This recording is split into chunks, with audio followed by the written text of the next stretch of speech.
aqui, alguns, Rui Stocco, André Uchoa Cavalcante, Paulo Henrique de Souza, entendem que o transporte aéreo internacional não pode ser objeto da incidência das normas contidas no Código do Consumidor. Entendem que, como diz aqui o ilustre desembargador Rui Stocco, aqui do TJ aqui de São Paulo, que ele fixa para o transporte de natureza contrária a responsabilidade objetiva, independente da culpa, do transportador em geral, que é o artigo 734. E aí, ele adota que tratados internacionais, no entender dele, tendo a responsabilidade objetiva, não incide o Código do Consumidor para esses casos. E ressalta o que diz aqui o artigo. Aos contratos de transporte em geral são aplicáveis como couber, desde que não contrarie as disposições desse Código os preceitos constantes da legislação especial e de trabalhos e convenções internacionais. Então, vocês veem que há uma certa polêmica aí doutrinária, né, e que se encontra também na jurisprudência, como eu estou aqui colocando, apenas para ilustrar esse julgado aqui do TJ aqui de São Paulo, também Tribunal de Alçada, que considerou a prevalência, por exemplo, na época, né, convenção do Tratado Internacional, que seria a Convenção de Varsóvia, no seu artigo 18. Aqui também prevaleceu um entendimento que, naquele caso, era questão de convenção de acordo internacional. Na época prevalecia não Montreal, mas Varsóvia. Então, ou seja, existe essa polêmica. Agora, até essa jurisprudência, digamos assim, como, lógico, não cai tanto acidente, não existe tanto acidente aéreo, não ocorre tantos assim, apesar que nos últimos 3 anos, praticamente ocorreu um por ano. Em 96 o caso da Gol, em 2006 o caso da Gol, lá no Mato Grosso, em 2007 o caso Tom, em Congonhas, em 2009 o caso Air France, quer dizer, nós aqui, e acidentes de grande porte, né, que é considerado acidentes de grande porte aqueles que vitimam mais de 100 pessoas. Realmente, nos últimos 3 anos, aí foi um por ano praticamente. Mas o que se pode dizer, que eu acho que podemos definir assim, a questão do direito aeronáutico, é que ele tem suas especificidades próprias, que exigem cuidados especiais na interpretação de textos reguladores, principalmente na responsabilidade civil. Assim, não pode se aplicar a lei do país quando existe convenção aceita pelo próprio país, e que, por meio correto, integra a sua legislação. Pela jurisprudência, o Código Brasileiro de Aeronáutica somente seria pertinente se cuidasse de voo doméstico. E no conflito entre lei interna, e esse aqui eu estou colocando um entendimento que também encontra esse respaldo, que diz que no conflito entre lei interna e o tratado, prevalece o tratado. Mesmo porque o artigo 5º da Constituição Federal de 88 dá prioridade. Então, os senhores veem que, se eu quiser que prevaleça o tratado e eu me interessar por essa tese, eu posso me abrigar no artigo 5º da Constituição. Ao passo que, embora o artigo 732 do Código Civil, desde que não contraria o regulamento interno.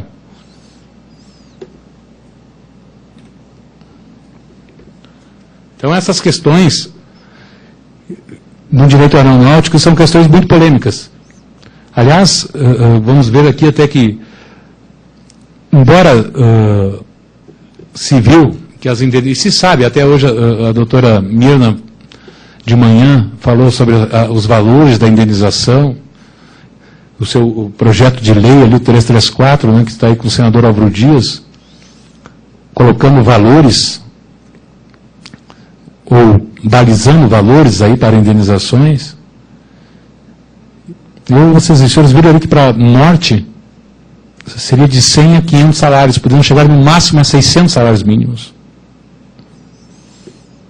Sendo um balizador, né, eu até falou em se o núcleo familiar, daí eu já até me lembrei da questão do acidente aéreo, porque nunca, no acidente aéreo, nunca não digo, mas é raríssimo ser uma pessoa, geralmente a pessoa morre e deixa todo um núcleo familiar aí, marido, filhos, Então, esse núcleo familiar, os senhores veem, segundo a doutora Mirna, no projeto que ela mesma elaborou, está lá no Senado, certamente aí, mais algum tempo vai ser aprovado, seria, no máximo, na melhor das hipóteses, 600 salários mínimos, acrescidos de 1/3.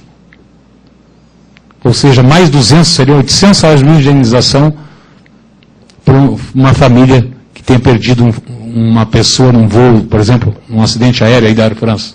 Se fosse ingressar no Brasil, dificilmente, até porque a maior indenização que se encontrou no Brasil foi de 600 salários mínimos.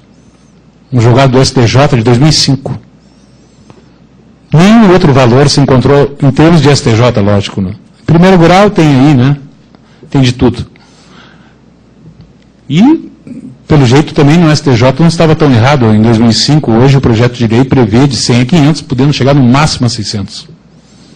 Sendo que nos Estados Unidos, você pode postular uma indenização aí ao redor de $1 milhão. Mas aí veremos aí as outras diferenças que se pode obter aí. Mas voltando aqui, para a responsabilidade objetiva e subjetiva, tanto se falou hoje, e tanto se aplica, eu diria que a legislação especial, tanto internacional quanto nacional, estabelece um regime geral, onde a responsabilidade do transportador decorre dos seguintes elementos. A existência de um contrato de transportes, é fundamental. A ocorrência de um fato ou ato no curso do transporte. A verificação de um dano. E a existência de um nexo de causalidade entre o fato ou o ato ocorrido e o dano verificado. Sempre que ocorrer um acidente, nós vamos ter que verificar esses 4 itens.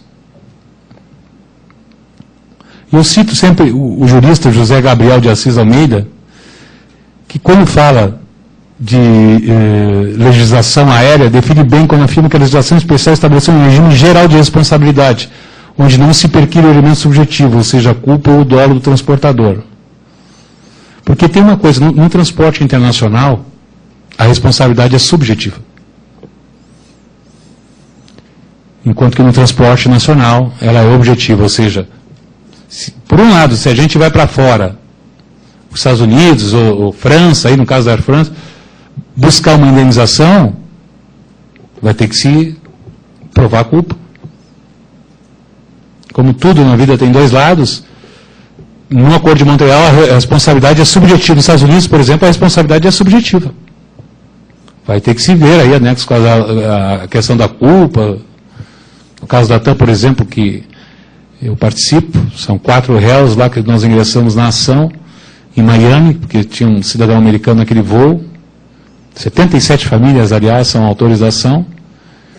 E uma ação já, eu diria até bem sucedida, porque a seguradora da TAM fez uma oferta em níveis muito mais acima do que se alcançaria no Brasil, em termos de indenização, tanto é que os familiares aceitaram. Mas o processo prossegue, embora aqui a juíza de lá mandou o processo ao Brasil, dizendo que a competência seria do Brasil. Existe também o que se chama Fordham Convenience, ou seja, em algum momento do processo, antes do seu julgamento, vai se decidir se esse processo pode permanecer lá no foro estrangeiro, isso em qualquer lugar, não só nos Estados Unidos, ou voltar para o seu país de origem. Então, também existe esse risco.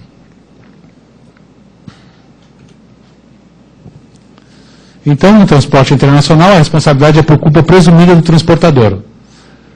Fala-se em culpa presumida, pois o transportador pode afastar a sua responsabilidade se provar que tomou as medidas necessárias para evitar os danos ou se provar que lhe era impossível tomá-las.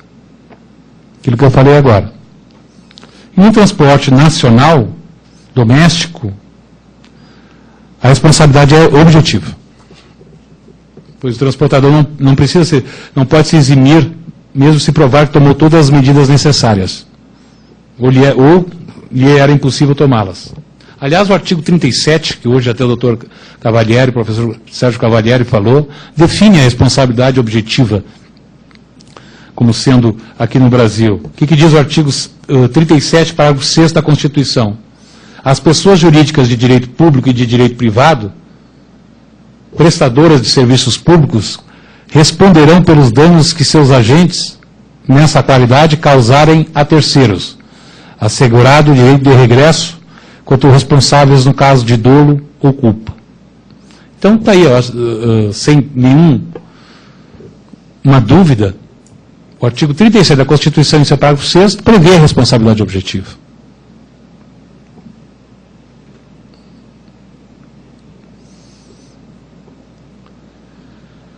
Aqui também faço breves colocações de alguns julgados que a gente encontra também um pouco confusos ali, fazendo uma certa confusão na questão do transporte.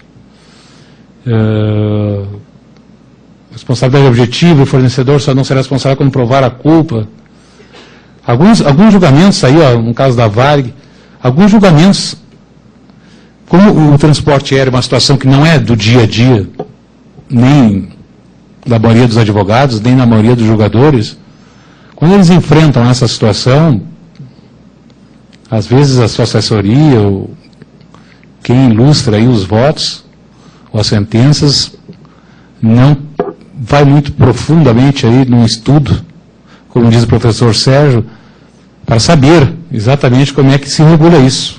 Eu vi julgados aí depois de 2006 que nem citava a Convenção de Montreal, citava o Tratado de Varsóvia, de 29. Julgado agora aqui de 2009, fazendo menção à Convenção de Varsóvia. E ela já estando superada aí pela Convenção de Montreal. Aliás, a Convenção de Montreal, abordando a responsabilidade objetiva, no seu artigo 17, parágrafo 1º, dispõe assim: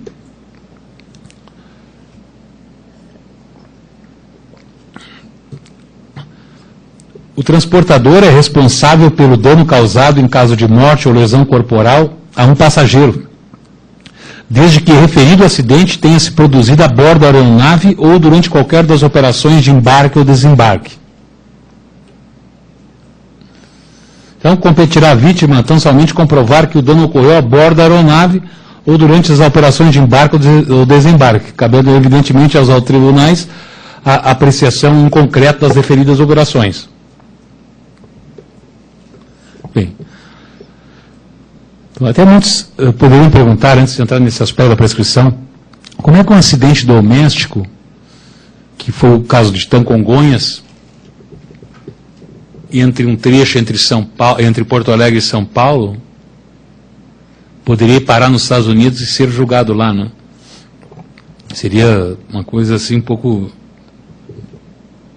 difícil até de se entender, né? Mas a tese dos advogados americanos é que, como eu falei há pouco, tinha um cidadão americano no voo, ele residia, e era cidadão americano, residia em Miami, e isso possibilitou, então, que ele ingressasse com a ação e as demais famílias se agregassem a ele, como se fosse, ou é até, um litisconsorte.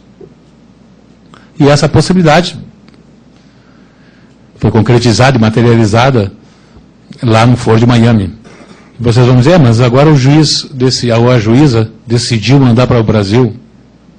Realmente ela decidiu, até de uma forma um pouco surpreendente, mas ao mesmo passo as seguradoras, e quem é de seguradora aqui talvez sabe o que eu estou falando, existe o medo dela ser condenada aqui. Condenada, desculpe, lá fora, e sofreu uma indenização alta. Uma indenização aí de triplo da do Brasil. Então, como no caso da TAM, foi emblemático nesse sentido. Embora o processo tenha vindo para cá, eu considero que a ação já foi bem sucedida. Porque ela gerou, nos réus, são 4, mas num réu, no caso TAM, o temor de ser condenada e veio com uma proposta em níveis maiores que esses que nós estamos vendo aqui, fixados aí de 500 salários mínimos.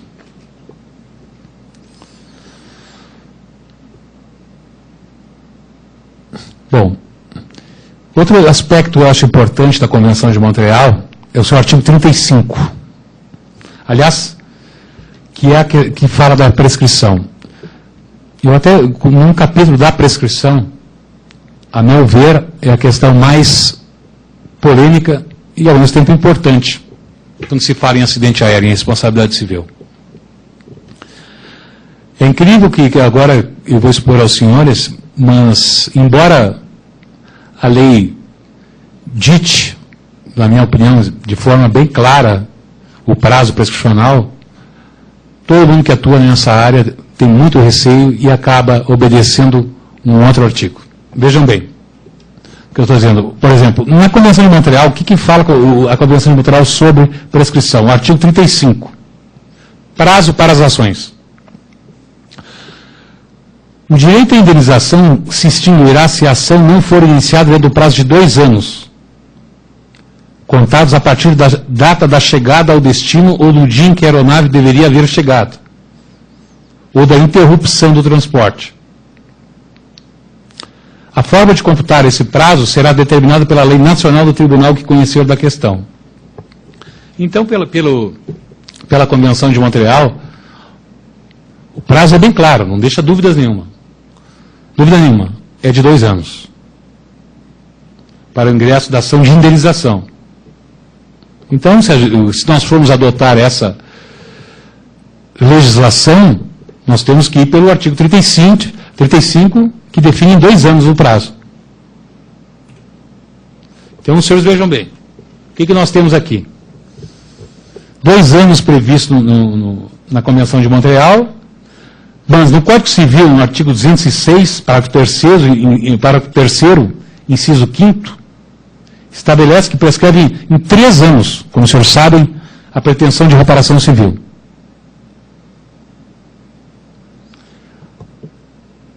Então, aqui encontramos um conflito. A Convenção diz 3. Código Civil de 2, o que eu faço? Eu estou respaldado pelo 732, como eu disse no início, né, que é o que nos governa bastante em responsabilidade civil e acidente aéreo, é o artigo 732. Desde que não contrariem as disposições desse código, os preceitos de legislação especial e de tratados em convenções. Desde que não contrarie. A Convenção de Montreal, no artigo 35, contraria as disposições do Código Civil. Contraria o artigo 206, parágrafo 3º, inciso 5º. Frontalmente, sem me parece, nenhuma dúvida.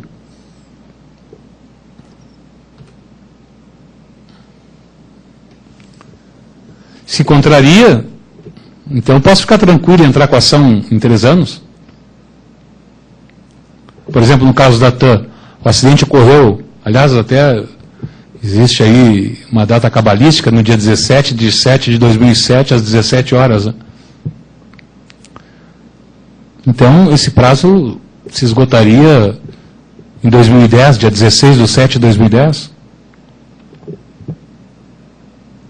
Os senhores sabem que quem entrou com a ação, ninguém esperou. Antes de 17, antes dos 2 anos de Montreal, já entrou todo mundo. Mesmo no Brasil. Ninguém, embora com esse respaldo aí do 206 e do 732, Código Civil, nenhum advogado que entrou com ação de indenização foi por esse prazo. Todos ficaram com receio de ser invocado depois o advento de Montreal, mesmo que possa parecer uma coisa um pouco sem fundamento. Mas, então, a meu ver, a prescrição é de 3 anos. Não vejo como possa ser diferente, mas a maioria de todos os colegas aí que atuam nessa área acabam atendendo aí ficam com medo, com receio, e acabam ingressando com ações aí antes de vingar os 2 anos.